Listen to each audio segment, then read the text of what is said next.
11:20 বাজে। উঠে আস্তে আস্তে দেখো বিছানাটা তুললাম যেভাবে পেরেছি। কি করব, শরীর খারাপ হলে যে অবস্থা হয়। আর মেয়েটা কয়েকদিন ধরে খাওয়া দাওয়া ঠিক মতন করে না। ও দেখো পড়ে যাচ্ছে, আমি দেখেছি, দাঁড়াতে পারছি না, আমার শরীরে এতটা দুর্বল। তো মেয়েটাকে তো কিছু খেতে দিতে হবে। মা তো, একজন মা কি করে পারে এইভাবে থাকতে, কি করব। তাই এখন মেয়ের জন্য কিছু রান্না না করলে কে করে খাওয়াবে। আমার নিজেরই শরীর ভালো না,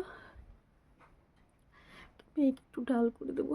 আর মা বাজার করে দিয়ে গেছিলো, পেঁয়াজ কলি আছে, ভাজা করে দেবো। চলো দেখাই, আস্তে আস্তে কেটে নিয়েছি, কি করব।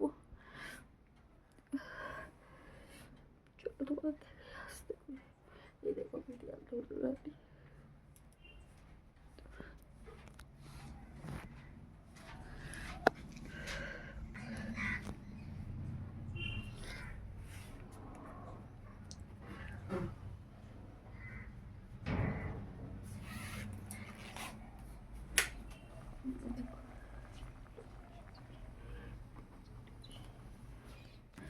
তো দেখলে বন্ধুরা, ডাল, মেয়েকে ডাল করে দেবো আর পেঁয়াজ কলি ভাজা করে দেবো, আর কিছু করতে পারবো না। মেয়ের গায়ে খুব জ্বর, এই দেখো।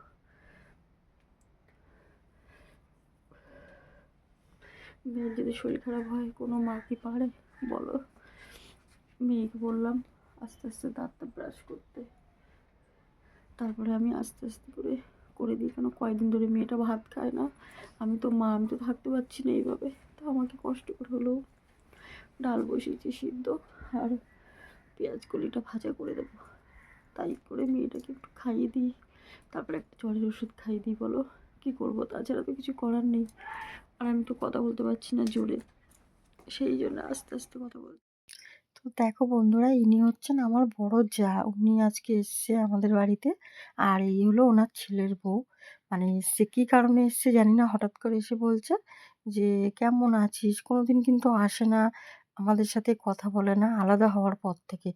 কিন্তু হঠাৎ করে কেন আসলো আমি বুঝতে পারলাম না। তারপরে উনি চলে যাওয়ার পরে আমি ডালটা ফোড়ন দিতে যাই। হঠাৎ করে না আমার পাইপটা দিয়ে গ্যাস বেরোচ্ছে। আর একটা অনেক বড় দুর্ঘটনা বন্ধুরা হতে হতে আজকে আমি যে আর আমার মেয়ে যে প্রাণে বেঁচেছি এটাই অনেক। কেন পুরো আগুন ধরে গেছিল। আর গ্যাস যে লিক করছে আমি একদম বুঝতে পারিনি। যে একটু গ্যাসের গন্ধ পাচ্ছিলাম। তা আমি ভাবছি না এমনি হয়তো কিসের গন্ধ হবে? গ্যাস তো ধরালে গন্ধ বেরোয়। তারপরে দুর্ঘটনার পরে এই যে দুজন এসছে, এটা হলো আমার জায়ের বোন আর বোনের ছেলের বউ। কেন আজকে এসছে জানি না, কোনোদিন কিন্তু আসেনি। সেই যে আলাদা করে দিয়েছে, তারপরে এসছে। তা আমার মনে হচ্ছে বন্ধুরা এরা কিছু করেছে। হ্যালো ফ্রেন্ডস, তো দেখো সন্ধ্যা তো হয়ে গেছে অনেকক্ষণ, এখন বাজে দেখো 8টা বাজে। এখন ঘড়িতে দেখো 8টা বাজে পুরো। তো আমি আর তো ভিডিও করতে পারিনি, সকালবেলা একটু করেছিলাম। আমার তো শরীরটা ভালো না জানো তোমরা। আর একটা কি বলো তো বন্ধুরা, জানো তো বন্ধুরা, জ্বরটা না আমার আসছে দুপুরবেলা, একটু কম ছিল জ্বর, মানে হালকা ছিল। কিন্তু প্যারাসিটামলটা খেলে না জ্বরটা কমছে, কিন্তু আবার আসছে। আর এই সন্ধ্যার টাইমটা, এই টাইমটা বেশি জ্বর আসছে আর বেশি শরীর খারাপ আসছে, মানে বেশি শরীরটা খারাপ লাগছে। এই টাইমটা কি বলো তো, পুরো জ্বরটা মেপে দেখলাম 200, আমি 200 বলছি, কি ভুলভাল বলছি, 102। আর আমার মেয়ের তো শরীরটা হঠাৎ করে খারাপ হয়েছে, তোমরা জানো। মেয়ে শুয়ে আছে, দেখো মেয়ে, এই দেখো, দেখেছো আমার সোনামাটা আমার জন্যে করতে করতে অসুস্থ হয়ে পড়েছে। দেখো, এখন যদি ও অসুস্থ আমি অসুস্থ থাকি, তো কে করবে আমাদের, কে দেখবে। আর তোমরা যে কমেন্ট করছো আমার সত্যি খুব ভালো লাগছে, তোমাদের কমেন্টগুলো দেখলাম। পুরো তো দেখতে পারি না, নেটের জন্যে, নেট থাকে না আমার ফোনে। মানে ভিডিও দেওয়ার পরে একটু নেট থাকে না বন্ধুরা, এই জন্য আমি আর দেখতে পাচ্ছি না। কিন্তু যেটুকু দেখি রাত 12টার পরে দেখি। আর গলাটা তো ঠিক হয়নি, জ্বরটা একটু কমছে, আবার জ্বরটা আসছে। এটাই তো চিন্তা হচ্ছে, যে জ্বরটা কমছে আবার জ্বরটা আসছে, কী কারণে জ্বর, সেটা তো ডাক্তার না দেখালে তো বুঝতে পারবো না।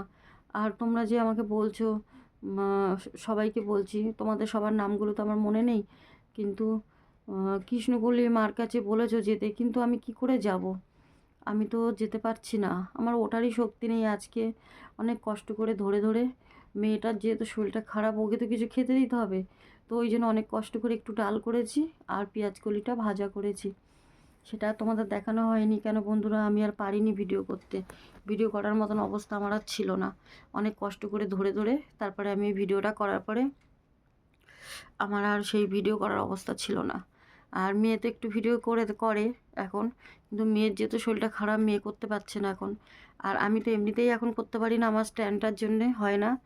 যতই যাই হোক, এখন জ্বরের ওষুধটাও দেখছি আর একটা আছে শেষ। কালকে আমাকে আবার ওষুধ আনতে হবে, কাকে দিয়ে আনাবো সেটাই চিন্তা করছি। পাশে একটা কাকিমা আছে, আর ওই কাকিমা যে আমাদের নিয়ে যাবে, কাকিমারও যাওয়ার মতন অবস্থা নেই। ওনার হাঁটু ব্যথা, তারপরে ওনার অনেক কিছু প্রবলেম, ওনার হাঁটুর ব্যথায় উনি হাঁটতেই পারে না। আর আমার মাকে তো দেখেছো, বয়স্ক মা, মা পারবে না। এমনিতেই মারা এখন ঘরের ওই যে জিনিসপত্র, ঘর চেঞ্জ করেছে, তো সব জিনিসপত্র নিয়ে যাচ্ছে ঘরের থেকে, ফোন করেছিল। তো এই জন্য মাও পারবে না এখন আসতে। আর আমিও বলেছি থাক, আসতে হবে না, আমরা যেভাবেই হোক চুপচাপ থাকি, শরীর খারাপ কি করব। আর তোমরা চিন্তা করছো, আর যদি ভিডিও না যায় তোমরা আরও চিন্তা করবে, যেহেতু তোমরা আমার ফ্যামিলি। আর তোমাদের সাথে যখন আমার এতটা ভালোবাসা, এতটা ভালোবাসায় আর কি জড়িয়ে গেছি, আর জড়িয়ে আছি, আর জড়িয়ে থাকবো। আমি যতদিন বেঁচে থাকবো ততদিন জড়িয়ে থাকবো তোমাদের সাথে এই ভালোবাসা নিয়ে। তো বন্ধুরা, সেটাই বলছিলাম। তো তোমরা আমাকে কমেন্ট করছো, আমি সবই মানে যতটুকু পারি দেখতে পাচ্ছি। উত্তরগুলো দিতে পারছি না, কারণ আমার নেট থাকছে না, নেট শেষ হয়ে যাচ্ছে। তো ভিডিও করতে পারছি না, মানে ভিডিও রিপ্লাইগুলো দেখতে পাচ্ছি না। আমি যে তোমাদের কমেন্ট করব আর কমেন্টগুলো দেখবো, সেগুলো পাচ্ছি না। আর এই দেখো ফোলাটা দেখেছো, আজকে দেখছি এই সাইডটাও খুব ফুলেছে, দেখো। এই দেখো এই সাইডটাও আজকে খুব ফুলেছে। আর এই সাইডটা তো ফোলা আছে, একই রকম আছে ফোলা, একটু চেঞ্জ হয়নি, একটু কিছু কমেনি। আর জ্বরটা একটু কমেছিল আজকে, কিন্তু আমার যেই একটু শরীরটা বন্ধুরা ভালো হয়, সেই একটু উঠে আস্তে আস্তে কোথাও দেয়াল ধরে, কোথাও দরজা ধরে, যেভাবেই হোক ধরে ধরে আমি আস্তে আস্তে একটু কাজ করেছি। কারণ মেয়ে অসুস্থ হয়ে গেছে, তার মধ্যে একটা সমস্যা কি জানো তো, আবার একটু যাওয়ার আছে ব্যারাকপুরে। কি করে যাব, তার আগে আমাকে একটু ডাক্তার দেখাতে হবে। তো ডাক্তার দেখানোর মতন তো বললাম টাকা নেই আমার কাছে, কি করে দেখাবো। যেখানে কাজ করি সেখানে ফোন করেছিলাম, কিন্তু ফোন করার পরে কি হয়েছে সেটা আর হয়নি। তো সেই জন্য বন্ধুরা তোমাদের যেটা বলার ছিল আমার, তোমরা আমাকে বারবার বলছো তো হসপিটালে যেতে। তো আমি ভাবছি ব্যারাকপুরে যাব। মেয়ের ওই যে মেয়ের সিভিল কাস্টের সার্টিফিকেটটা, ফর্ম ফিল আপ আছে, তো সামনের মাসে ফর্ম বেরোবে। তো সেই জন্যে একটু যেতে হবে। মেয়ের ওই সিভিল কাস্টের সার্টিফিকেটের ফটোর সাথে না কোনো মিল নেই, তো সেই জন্য এখন ওটা হবে না, নতুন কারেন্ট লাগবে। আমার মেয়ে যখন 2.5 বছর বয়স তখন করেছিলাম, তো এখন ওটাকে না পাল্টালে আমি এই বছর ফর্ম ফিল আপ করতে পারবো না। তো মেয়ে কষ্ট করে পড়ছে, ফর্মটা তো ফিল আপ করতে হবে বলো। আমার মেয়ে টিচার ছাড়াই পড়ছে বন্ধুরা, তো কি করব, যেতে হবে। আর ওখানে হসপিটাল আছে, তো ভাবছি ওই হসপিটালে গিয়ে টিকিট করে হসপিটালে একটু দেখিয়ে আসবো। তোমাদের কথাটা রাখবো, তোমরা আমাকে এত ভালোবাসো, এত ভালোবাসা দিচ্ছ, তো তোমাদের কথাটা আমি সত্যি রাখবো। যেহেতু তোমরা আমার ফ্যামিলি, আমার সাথে জড়িয়ে আছো, আর আমিও জড়িয়ে আছি তোমাদের সাথে গো।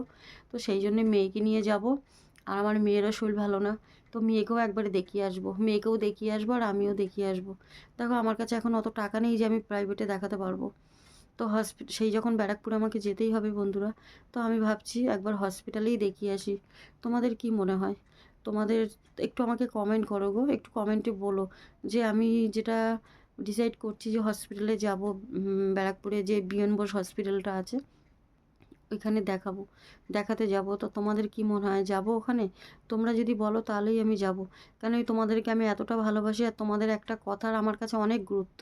কেন বলো তো, তোমাদের কথা আমি সবই মানে প্রত্যেকটা কথা আমি মেনে চলি, কারণ তোমরা আমাকে যতটা ভালোবাসো, এত ভালোবাসা কেউ কোনো দিন দেয়নি, আর আমি কারোর কাছে ওই এতটা ভালোবাসা পাইনি। আমি এই যে কথা বলি, অনেক কষ্ট করে গলা চেপে মানে তোমাদের সাথে কথা বলি, যাতে তোমরা আমার কথাগুলো বুঝতে পারো। কিন্তু আমি যখন ঘরে থাকি, আমি কথা এত পরিষ্কার বলতে পারি না, জড়িয়ে যায়। আর ভিডিওতে আমি যদি মানে এইভাবে জড়িয়ে জড়িয়ে কথা বলি বন্ধুরা, তোমরা তো বুঝতে পারবে না কিছু। তাই অনেক কষ্ট হলেও আমি তোমাদের সাথে চেষ্টা করি পরিষ্কার করে একটু কথা বলার। আর তোমরা দাদাভাই দিদিভাই বোনেরা যারা আমাকে কমেন্ট করছো, আমাকে এত ভালোবাসো, তার জন্য অসংখ্য ধন্যবাদ। আর ধন্যবাদ আমি যতই দেবো ততই ছোট, আমি তোমাদের ধন্যবাদ দিয়ে ছোট করব না। একটা কথাই বলবো, তোমরা আমার যেভাবে পাশে আছো, তোমরা আমার পাশে থেকো একটু, এইভাবেই আমার পাশে থেকো। আমার চোখগুলো দেখো বন্ধুরা, খুব লাল হয়ে গেছে নাকি ঘোলা ঘোলা হয়েছে বুঝতে পারছি না গো। এই দেখো, দেখেছো চোখগুলো কি অবস্থা, নাকি ফুলেছে? ফুলেছে তো ঠিকই বুঝতে পারছি, কিন্তু একটু লাল হয়ে গেছে না ঘোলা হয়েছে আমি বুঝতে পারছি না। আর আমার আরও বেশি কষ্টটা হচ্ছে, এখন আমার মেয়ে অসুস্থ হয়ে গেছে, মানে মেয়ের হঠাৎ জ্বর এসেছে, ঠান্ডা লেগেছে। তো এই জন্যে না ওর যেহেতু ঠান্ডা লেগেছে, তো ভাবছি ওখানে তো যেতেই হবে, কেন আমাকে, আমি যদি এর মধ্যে না যাই তাহলে পারবো না বন্ধুরা, মেয়ের ওই ফর্ম ফিল আপ করতে পারবো না। তোমরা বলো, আমার এত কষ্ট, এত শরীর খারাপ, তার মধ্যেও আমি যাচ্ছি কি বলো তো, খালি আমার মেয়ের স্বপ্ন পূরণ করার জন্যে। আমার মেয়েকে যদি আমি নিয়ে না যাই, মানে সিভিল কাস্টের সার্টিফিকেটটা ঠিক না করি, আমি মেয়ের ফর্মটা ফিল আপ করতে পারবো না। তাহলে তো পুরো ওর ও যে এতদিন কষ্ট করে পড়লো আর পড়ছে, পুরো তো সবই বেকার, মানে কোনো কিছুই হবে না যদি ফর্মটা না ফিল আপ করতে পারি। ফর্মটা ফিল আপ করে আমার মেয়ে পরীক্ষায় বসুক, তারপরে মা সন্তোষী মা আছে, তোমরা আছো, তোমরা প্রার্থনা করছো, এটাই আমার কাছে, মানে এর থেকে বড় আর কিছু নেই। আর দাদাভাইকে বলছি, তুমি যে আমার জন্য প্রার্থনা করছো শিব ঠাকুরের কাছে, আমি তোমাকে ধন্যবাদ দিয়ে একদম ছোট করব না, কিন্তু এটাই কে করে, কেউ তো নেই আমাদের। তো তোমরা যে আমাকে এত ভালোবাসা দিচ্ছ আর এত ভালো ভালো কমেন্ট করছো, আমি এর থেকে মনের একটু জোর পাচ্ছি। তোমরা এই যে রোজ বলছো না আমি ভালো হয়ে যাব, ভালো হয়ে যাব, তো বন্ধুরা আমি তোমাদের এই কথাটাই আমি বলছি যে সত্যি আমি ভালো হতে চাই, আমার বাঁচতে হবে, এখনও কিছুদিন আমাকে না বাঁচলেও চলবে না। আমার মেয়ের পড়াবো, মেয়ের ভবিষ্যৎ, আমি কি করব বলো? আজকে আমি যদি সুস্থ না হই, আমি কাজ করতে না বেরোতে পারি, আমি এই যে লোন, এতগুলো লোন, সপ্তাহের লোন, মাসের লোন, আমি কিভাবে চালাবো? আমার তো 2 বছরের আগে লোন শোধ হবে না, সেই 2026 জুলাই, 26 জুলাইতে গিয়ে আমার লোন শোধ হবে। ততদিন আমার এই কষ্ট করে আমি মরি বাঁচি, আমাকে লোন আমাকে চালাতেই হবে। চোখটা দিয়ে না, চোখটা খুব লাল হয়ে গেছে, জানি না হয়তো কষ্ট হচ্ছে তার জন্য হতে পারে। তো এটাই বন্ধুরা তোমাদের বলার ছিল। আর আমি তোমাদের সাথে কথা বলতে বলতে না আমার মানে মনটা এতটাই খুশি হয়ে কথা বলি যে আমার কিভাবে যে ভিডিও টাইম হয়ে যায় আমি নিজেই বুঝতে পারি না। মনে এত কথা বলার আছে, দেখো এইভাবে তো ভিডিওতে এত কিছু বলা যায় না। আর এক দিদিভাই আমাকে কমেন্ট করেছে যে আমি, দিদিভাইটার নামটাই ভুলে যাচ্ছি আমি, দিদিভাই না দাদাভাই মনে হয়, দাদাভাই না দিদিভাই, আমি বেলঘরিয়ায় কোথায় থাকি, আমি বেলঘরিয়ায়, দিল্লি রোড নাম শুনেছো, হাই রোড, ওখান থেকে দক্ষিণেশ্বর বেশি, আমার বাড়ির থেকে দক্ষিণেশ্বর 7 মিনিট লাগে। তো আমি খুব কাছাকাছিই থাকি, মানে বেলঘরিয়া রোড স্টেশন নেমে প্ল্যাটফর্ম থেকে একদম কাছে আমার বাড়ি, খুবই কাছে, ওইখানে থাকি আমি। আর আমি শ্বশুরবাড়িতেই থাকি, বাপের বাড়িতে তো তোমাদের বলেছি আমার বাপের বাড়ি বলে কিছুই নেই। আমার ঘর ভাড়া থাকে মা বাবা, দুজন বয়স্ক মানুষ, তাদেরও দেখার কেউ নেই। আমি দেখতাম, এখন আমি দেখতে পারি না, এটাই আমার কাছে একটা কষ্ট, যে অসহায় বয়স্ক মা বাবার সাথে আমি তাদেরকে দেখাশোনা করতে পারছি না, তাদেরকে যে কিছু সাহায্য করব সেটাও করতে পারছি না। কেন, আমার যে অবস্থা এখন, আমাকেই কে সাহায্য করে, তাই না বলো? তো মা বলছে, মাকে আমি বলেছি, মা আমি কিছু করতে পারছি না, তোমরা দুজন জিনিসপত্র কষ্ট করে নিয়ে যাচ্ছ বাবার, তুমি, মা বলছি কি তুই কি করে নিবি, তোর তো শরীর ভালো না, তোকে নিতে হবে না, তুই সুস্থ হ, তুই ভালো থাক, তোর মেয়েটার জন্য তোকে সুস্থ হতে হবে। কেন, ওকে আমি ছাড়া তো ওর কেউ নেই দেখার, মা বাবার কতদিন, তাদের তো বয়স হয়েছে বলো। আমার বাবার 70 75 বছর, 75 বছর বয়স, আমার মার 60 বছর বয়স। এবার বুঝতে পারছো তাহলে বয়স্ক দুজন মানুষ, তারা আর কী করতে পারে। তো শুক্রবার দিন বন্ধুরা আমি যেতে পারি, তো যদি যাই আমি তোমাদের সাথে শেয়ার করব, আমি হসপিটালে যাব, কেন আমাকে বাঁচতে হবে, আমাকে ধরে ধরে হলেও ট্রেনে উঠতে হবে কষ্ট করে, আমার মেয়েকে নিয়ে যেতে হবে, আর আমিও ডাক্তার দেখাবো, তোমাদেরকে কথা দিচ্ছি। আর এই যে বিএন বোস হসপিটালে দেখাবো, আমি এর আগে কোনো দিন দেখাইনি, প্রথম দেখাবো। তো এটা কি ঠিক কি না আমি জানি না, তো তোমাদের যদি কারোর জানা থাকে তোমরা আমাকে একটু কমেন্টে বলো গো। কেন তোমাদের একটা করে কমেন্ট আমার অনেকটা মানে মনে শান্তি, মন খুশি, সব কিছু। তোমাদের সাথেই আমার জীবন, তোমাদেরকে নিয়েই আমার জীবন। আমার একটা করে দিন কাটে শুধু তোমাদের কথা ভেবে ভেবে, যে না আমার বন্ধুরা আছে, আমার একটা ফ্যামিলি। আমার ইউটিউবে যে আমি আজকে এসেছিলাম দেখে তোমাদের এই ভালোবাসাটা পেয়েছি, না হলে বন্ধুরা ভালোবাসাও পেতাম না। কেন জীবনেতে পাইনি, কেউ তো নেই, কে দেখবে, কে দুটো ভালো কথা বলবে। তো সেই রকমই বলছি। আর আজকে আমার মেয়েটার জন্যও তোমরা প্রার্থনা করো, আমার মেয়েটা যেন তাড়াতাড়ি সুস্থ হয়ে পড়ে। একটা মেয়ে বলো তো টিচার ছাড়া পড়ছে, তাহলে তার জন্য যদি আমি এইটুকু করতে না পারি, তো একটা মা হয়ে আমার যে বন্ধুরা কতটা কষ্ট, তোমরা বুঝতে পারছো আমার কতটা কষ্ট হচ্ছে। আমি তোমাদের সামনে বারবার হয়তো কাঁদি, তোমাদের খারাপ লাগে, কিন্তু কি বলো তো, আমার কান্না চলে আসে। আমি কি করব? আমার যে কষ্টটা না, আমার জীবনটা, আমি মানছি আমার মতন আরও অনেকে আছে, অনেক কষ্টেই থাকে, কিন্তু বন্ধুরা তোমরা আমার জীবনের কষ্টটা তোমরা জানো না। আমি সেই 13 বছরের একটা মেয়ে, তোমরা ভাবতে পারো 13 বছরের মেয়ে বিয়ে দেয় মা বাবা দেখে শুনে, সেখানে শ্বশুরবাড়ির অত্যাচার সমস্ত কিছু সহ্য করে ওই শ্বশুরবাড়িতেই পড়ে আছি। স্বামী থাকে না, সে তার মতন থাকে, মানে তার একটার পর একটা, আজকে এখানে কালকে ওখানে। তার কথা আমি যত নাই বলি ততই ভালো, কেন মনে পড়লে কষ্ট হয়। কিন্তু আমি যেহেতু শ্বশুরবাড়ি থাকি, তাই আমাকে শাঁখা সিঁদুর এগুলো পরতে হয়, আমাকে নিয়ম মেনে চলতে হয়, বাড়ির অনেক নিয়ম মানতে হয় আমাকে। জানো তো একটা মেয়ে শ্বশুরবাড়িতে থাকলে তার কত কিছু সহ্য করতে হয়। তো শ্বশুরবাড়ির কথা গালমন্দ সবই আমাকে শুনতে হয়। সব কিছু তো এখানে সোশ্যাল মিডিয়ায় বলা যায় না, আমি যতটুকু পারি বলি। এই নিয়েও আমার পাড়ার লোক অনেকে অশান্তি ঝামেলা করে, আমি ইউটিউবে এসেছি, কেউ ভালো চোখে দেখে না। কিন্তু কি করব, আমার আজকে আমার এই সার্জারির পরে আমি, ডাক্তার বলেছে ভারী কোনো কাজই করতে পারবো না। কেন আমার শরীর থেকে অনেক কিছু অর্গ্যানিক যে আছে শরীরের অনেক কিছু জিনিস কেটে বাদ দেওয়া হয়েছে, তার জন্য আমি কমজোরি হয়ে গেছি। তারপরেও না আমি ওইটা ভাবি না, পরিশ্রম করে শুধু কাজই করে গেছি জীবনে, আর কষ্টই করে গেছি, হয়তো তার জন্য আজকে আমার এই অবস্থা হচ্ছে। তো যাই হোক, সেটা তো আমার কষ্ট করতেই হবে, কেন আমার যেহেতু কেউ নেই।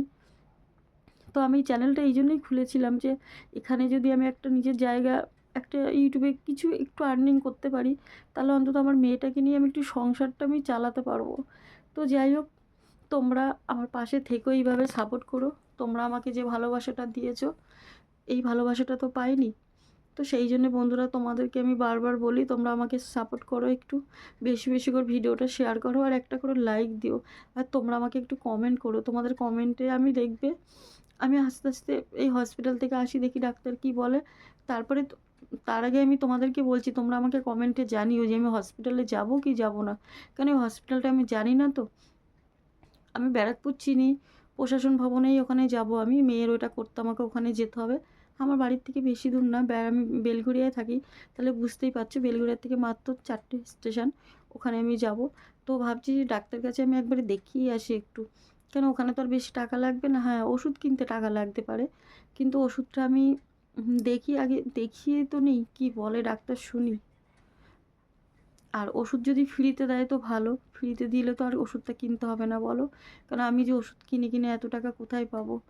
আর আমার মেয়ে তো তোমরা জানো, আমার মেয়ে 6 মাসের বেবি, তো আমার মেয়েকেও একটু চেক আপ করাবো, একটু দেখাবো ডাক্তার।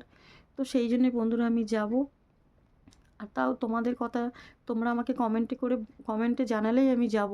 তো আমি এটাই ঠিক করেছি, কারণ এইভাবে অসুস্থ হয়ে আমি কতদিন ধরে পড়ে আছি। আর এইভাবে যদি পড়ে থাকি, তো আমার টেনশানে আর মনের অবস্থা আরোই খারাপ হয়ে যাচ্ছে। যত দিন যাচ্ছে, একটা করে দিন যাচ্ছে, টেনশানে আমি একদমই ভেঙে পড়ছি।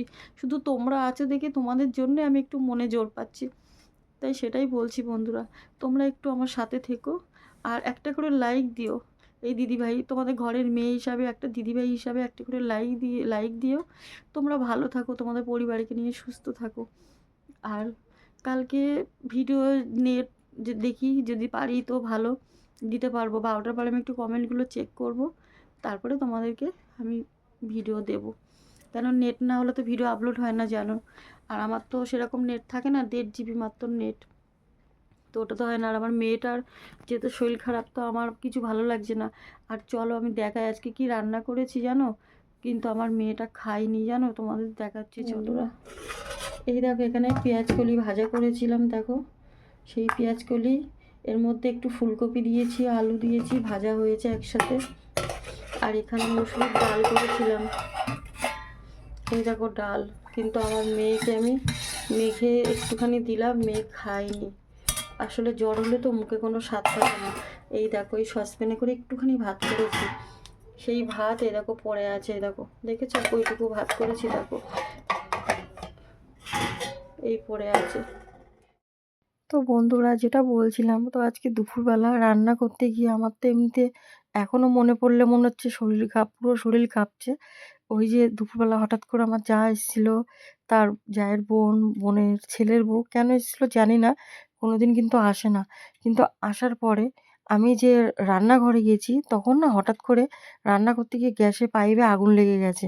ডালটা যখন ফোড়ন দিচ্ছি, আমি মনে হয় আগুনে পুড়ে মরে যাই। আর আমার মেয়ে আর আমি দুজনে। আর এরা তো মারতে চেয়েছিল আমাকে আর আমার মেয়েকে পুড়িয়ে, এর আগেও অনেকবার মারতে চেয়েছিল। তার জন্য আমার মনে হচ্ছে এরা পাইপে কিছু একটা করেছে। কেন ওই রান্নাঘরটা একদম সাইডে, ওখান থেকে আসার সময় দেখা যায় না। আর আমি ছিলাম ঘরে, আর মেয়ে শুয়েছিল। সামনের দরজাটা খোলা ছিল, মানে গেটটা আরকি খোলা ছিল। আর হঠাৎ করে সে ঢুকেছে। আর রান্নাঘরটা আমাদের গ্যাসের একদম ঢুকতেই। তো বুঝতে পারছি না, কারণ আমার নতুন ওভেন আর পাইপটাও নতুন, হঠাৎ করে কিভাবে লিক হলো। তো এটার জন্য একটা আমার ভয় হচ্ছে যে হঠাৎ করে এত বড় দুর্ঘটনার থেকে বেঁচে গেছি, এটাই প্রাণে বেঁচেছি, এটাই অনেক। আর যেটুকুই রান্না করছি সেইটুকুই খাওয়া হচ্ছে না। তো কি বলবো, মেয়েটা কিছু না খেলে আমার কি ভালো লাগে বলো। আর আজকে মেয়ে তো আমার জন্যেই, শরীরটা খারাপ হয়েছে আর মেয়ে এখন শুয়ে আছে, আমিও শুয়েছিলাম। তো এইভাবে শুয়ে থেকে তো শুয়ে বসে আর ভালো লাগছে না, অসুস্থ, আর শরীর আরও গা হাত পা ব্যথা হয়ে যাচ্ছে, কি যে করব। আর তার মধ্যে এই গলার ব্যথাতে তো আমি কিছু গিলতে পারছি না। আজকে জল দিয়ে 2টো বিস্কুট খেয়েছি, খেয়ে ওষুধ খেয়েছি, জলের মধ্যে গুলে তারপর ট্যাবলেট খেয়েছি। কেন আমি ওইভাবে ট্যাবলেটগুলো কী বলো তো, ওটা তো গ্যাসের ট্যাবলেট যেন কীরকম থাকে, ওটা খুলে তারপরে একটা কাপে জল নিয়ে গুলে খেয়েছি, কেন আমি গিলতে পারছি না। আর ঠান্ডা জল তো আমি খেতে পারি না, আমার গরম জল খেতে হয়, কারণ আমার এই টনসিলের জন্যে। টনসিল তো আমি বলছি, কিন্তু ডাক্তার বলেছে কিন্তু এটা টনসিল না। টনসিল এতটা ফুললো কী করে, এতটা তো ফুলতে পারে না। তো যাই হোক, ডাক্তার তো দেখে ভয় পেয়ে গেছে রীতিমতন। তো বন্ধুরা, আমি এটাই বলার ছিল। আর আমি, মেয়ে শুয়ে আছে, আমি এখানে, আমি যত কষ্ট পাবো ও তত কষ্ট পাবে, এই জন্য মেয়ের সামনে আমি একটু, মানে কষ্ট হলেও না আমি চেপে থাকি, কিছু বলতে পারি না, কেন আমার মেয়ে কষ্ট পায়, ও কান্নাকাটি শুরু করে দেয় আমার জন্যে। এই জন্য না আমি মেয়ের জন্য অন্তত আমি চুপচাপ থাকি, কিছু বলতেও চাই না। কিন্তু কি করব, আমার এত কষ্ট হচ্ছে, এই কষ্টটা আমি কার সাথে শেয়ার করব? তোমরা ছাড়া কার সাথে শেয়ার করব? একমাত্র তোমরাই আছো যারা আমার কষ্ট বোঝো আর আমাকে কমেন্টে জানাও। তো এটার জন্য আমি তোমাদের সাথে শেয়ার করি বন্ধুরা। তোমরা হয়তো ভাববে এই দিদিভাইটা রোজ কাঁদে, রোজ কষ্টের ভিডিও দেয়, কিন্তু আমার তো এটা ছাড়া কোনো উপায় নেই। আমি সেই জন্যেই তো মাঝে মাঝে ভাবি, এত কষ্ট কষ্ট সব কারোরই ভালো লাগে না, সবসময় অসুস্থ ভিডিও দেখতে ভালো লাগে। তারপরেও বন্ধুরা, তোমরা আমার পাশে থেকো, তোমরা আমার ভিডিওগুলো দেখো, আর একটু বেশি বেশি করে শেয়ার করো। আমি, আমার মেয়ের, যেদিন আমার মেয়ে সাকসেস হবে না, আমি সবার আগে তোমাদের সাথে শেয়ার করব আর লাইভে আসবো। সেই দিন মনে হয় আমার থেকে খুশি জীবনে আর কেউ হতে পারে না।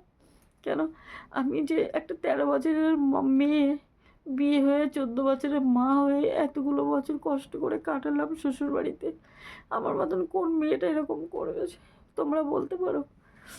কিন্তু আমার মা বাবা এখন বলে যে বিয়েটা দিয়ে ভুল করেছে, কিন্তু ওটা এখন বলে আর কি হবে, যেটা হওয়ার সেটা তো হয়েই গেছে। কথা বলতে বলতে না এত যন্ত্রণা বাড়ছে, তো আমি আর কথা বলতে পারছি না বন্ধুরা। তোমরা একটু ভিডিওটা লাইক করো, শেয়ার করো, সাবস্ক্রাইব করে দিও নতুন বন্ধু হলে। আর নতুন বন্ধু হলে আমার ফ্যামিলিতে চলে এসো, আমিও একটু সুস্থ হয়ে নিই, আমিও তোমাদের ফ্যামিলিতে আমি যাই। আমি যার ভিডিও দেখতে পাই সামনে সামনে, সাথে সাথে আমি লাইক করে দিই, শেয়ার করে দিই, সাবস্ক্রাইব করে দিই। যার ভিডিও আমার সামনে আসে, আমি তো নেট থাকে না, ভিডিও দেখতে পাই না কারোর ভিডিও বেশি, যেটুকু পাই। আর যারা বড় বড় চ্যানেল আছে তারা তো আমাদের ছোট চ্যানেলকে মানে দেখেও না, তাই না? তো যাই হোক বন্ধুরা, তোমরা আমার কাছের লোক, আমার কাছের কি আমার নিজের লোক, তোমরাই আমার নিজের, আমার ফ্যামিলি। কেন আমার নিজের ফ্যামিলি বলতে কেউ নেই, শুধু আমার মেয়ে আর আমি। তো সেই জন্যে তোমাদেরকে বলছি, তোমরা যদি একটু আমাকে কমেন্টে বলো। আর একটা কথা বন্ধুরা, তোমাদেরকে কয়দিন ধরে ভাবছি বলবো, কিন্তু বলতে পারছি না, মনেও থাকে না, কথা বলতে বলতে ভুলে যাই। কথাটা হলো এই যে আমার এই চ্যানেলের, আমি জানি না একজন আমাদেরই জানাশোনা, মানে নিজের কেউ কিভাবে সাবস্ক্রাইব করেছে নাকি জানি না, আমার চ্যানেলের আমি নামটা না পাল্টে দিতে চাই, কিন্তু সেটা এক্ষুনি আমি কি করব? আমি তো চ্যানেলের সম্বন্ধে এত কিছু জানি না, তো বুঝতে পারছি না। তোমাদের যদি জানা থাকে একটু আমাকে কমেন্টে বলো, বললে ভালো হয়। যে একটা ছোট নাম, কি চ্যানেলের ছোট একটা নাম দিলে ভালো হয়। ঠিক আছে? তো বন্ধুরা ভালো থাকো, সুস্থ থাকো।